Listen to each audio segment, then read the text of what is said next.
Assalamualaikum warahmatullahi wabarakatuh. Salam sejahtera untuk kita semua. Perkenalkan, nama saya Nur Fajriya Isnainiyah dengan NPM 2011215000232 dari kelas R3D kelompok 1. Di sini saya akan memenuhi tugas mata kuliah membaca kepada yang terhormat Bapak Nur Irwansyah MPD selaku dosen pengampu mata kuliah membaca. Di sini saya akan mempresentasikan materi yang akan saya bahas kali ini, yaitu mengenai membaca pemahaman literal. A. Pengertian membaca literal. Menurut Haryadi dan Zamzam menyatakan bahwa membaca adalah suatu aktivitas yang disengaja dan terencana. Dengan melakukan aktivitas proses membaca, berarti melakukan aktivitas memproses makna kata, memahami konsep, memahami informasi, memahami ide yang disampaikan penulis, dan dihubungkan dengan pengalaman dan pengetahuan yang telah dimiliki oleh pembaca. Menurut Burn, Reo, dan Ross, tahun 1996, halaman 43, membaca pemahaman literal adalah membaca teks bacaan dan memahami isi bacaan tentang bacaan apa yang disebutkan di dalam teks seperti apa yang disebutkan di dalam teks secara tersurat. Membaca literal merupakan kegiatan membaca sebatas mengenal dan menangkap arti, meaning, yang tertera secara tersurat atau eksplisit. Artinya, berusaha menangkap informasi yang terletak secara literal dalam bacaan dan tidak berusaha menangkap makna yang lebih dalam lagi, yakni makna tersiratnya baik dalam tataran, antar baris, apalagi makna yang terletak di balik barisnya. Menurut Haras dan Sulistianingsih tahun 1997, kemampuan membaca literal merupakan kemampuan rendah karena selain membaca lebih banyak bersikap pasif, juga tidak melibatkan berpikir kritis. Oleh karena itu, untuk pengukuran pemahaman jenis membaca level ini, kita dapat menggunakan kata-kata kunci pertanyaan apa, siapa, di mana, atau kapan. Pemahaman literal artinya pembaca hanya memahami makna apa adanya sesuai dengan makna simbol-simbol bahasa yang ada dalam bacaan. Menurut Rubin, tahun 1982, halaman 107, pemahaman literal membutuhkan tingkat keterampilan berpikir yang lebih rendah daripada 3 tingkat berpikir pada tingkat pemahaman lainnya. Menurutnya, pemahaman literal menunjukkan kemampuan untuk mendapatkan pemahaman tingkat rendah dengan hanya menggunakan informasi yang disebutkan secara eksplisit. Pada jenis pemahaman literal tersebut, pembaca hanya diarahkan pada jawaban atas pertanyaan harfiah yang menuntut siswa mengingat apa yang dikemukakan secara tersurat. Menurut Pumphrey, tahun 1977, halaman 131, menyatakan bahwa pemahaman literal menitik beratkan pada gagasan-gagasan maupun informasi yang secara eksplisit dinyatakan dalam tulisan. Menurut Pumphrey, tujuan maupun pertanyaan-pertanyaan pada tingkat pemahaman literal memiliki karakteristik yang dapat diidentifikasi sebagai kegiatan mengenal dan mengingat. Hal-hal yang perlu dikenal dan diingat pada tingkat ini adalah 1. Mengenal dan mengingat detail. Yang kedua, mengenal dan mengingat pokok-pokok pikiran. Yang ketiga, mengenal dan mengingat urutan. Yang keempat, mengenal dan mengingat perbandingan. Yang kelima, mengenal dan mengingat hubungan sebab akibat. Dan yang keenam, mengenal dan mengingat watak tokoh. Dapat disimpulkan bahwa membaca literal adalah membaca teks bacaan dengan maksud memahami makna yang tersurat atau memahami makna yang terdapat di dalam teks itu sendiri. Oleh karena itu, membaca pemahaman literal difokuskan pada memahami makna setiap kata dan kalimat yang terdapat dalam teks tersebut. Dalam hal ini, biasanya makna yang terdapat dalam teks itu tidak tersirat, tetapi tersurat. B. Proses membaca. Pada dasarnya, proses membaca merupakan kegiatan membaca yang bertujuan untuk memperoleh informasi yang kita butuhkan.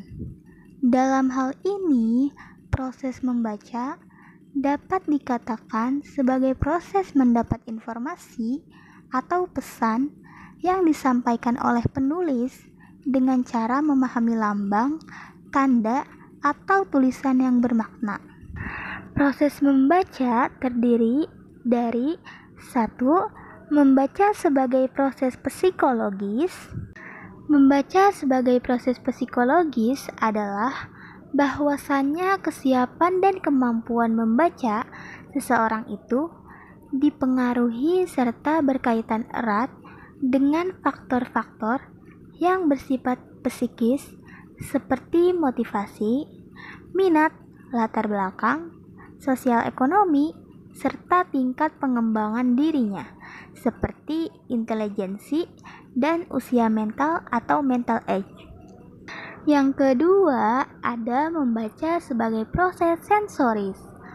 Membaca sebagai proses sensoris yaitu dimulai dan melihat bagi mereka yang normal atau bagi mereka yang tunanetra, stimulus masuk lewat indera penglihatan mata pada tingkat anak-anak menunjukkan kemampuan yang secara umum sekali disebut membaca. Proses sensoris ini akan menghasilkan perseptual seorang pembaca. Yang ketiga, ada membaca sebagai proses perseptual. Vernon memberikan penjelasan. Proses perseptual dalam membaca itu terdiri dari 4 bagian, yaitu A. Kesadaran akan rangsangan visual. Yang B. Kesadaran akan persamaan pokok untuk mengadakan klasifikasi umum kata-kata. Yang C.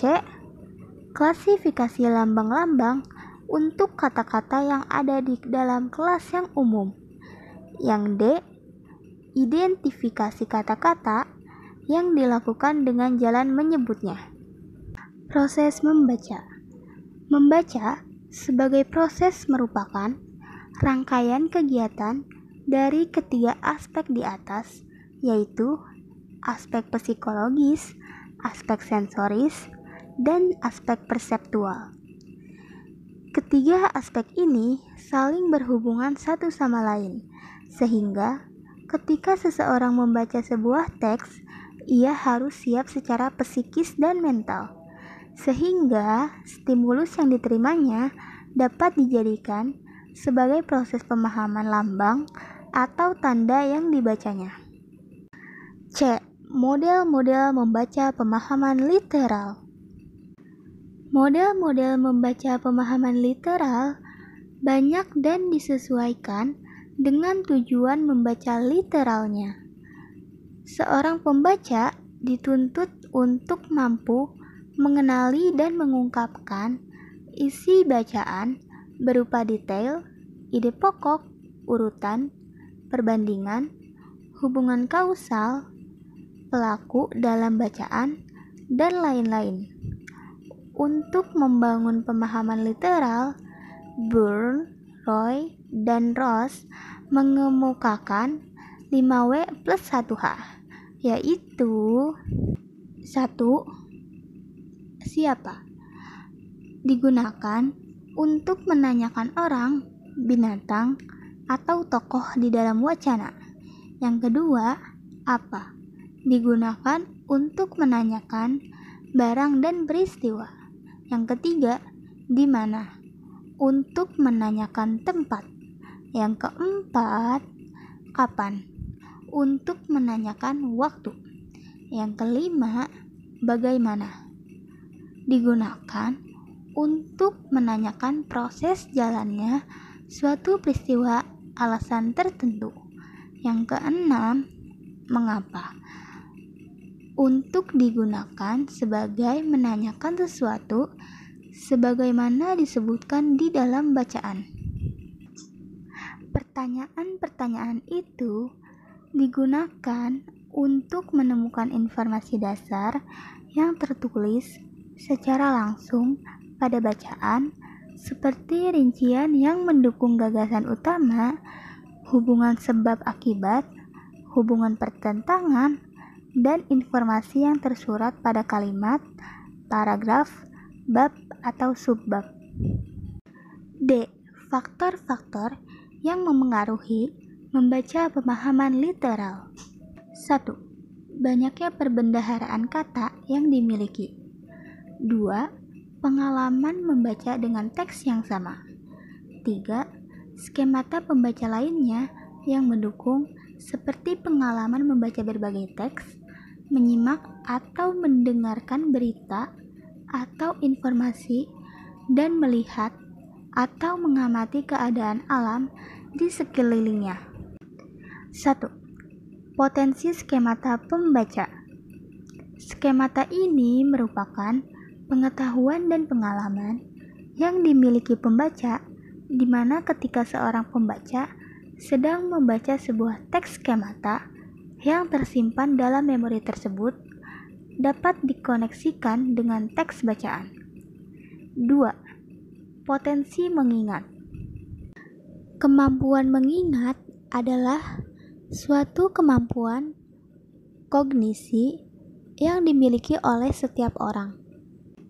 Mengingat sangat diperlukan dalam membaca, karena dengan mengingat, pembaca dapat mengungkapkan kembali dan menghubungkan antara apa yang dibaca dengan apa yang dipahaminya.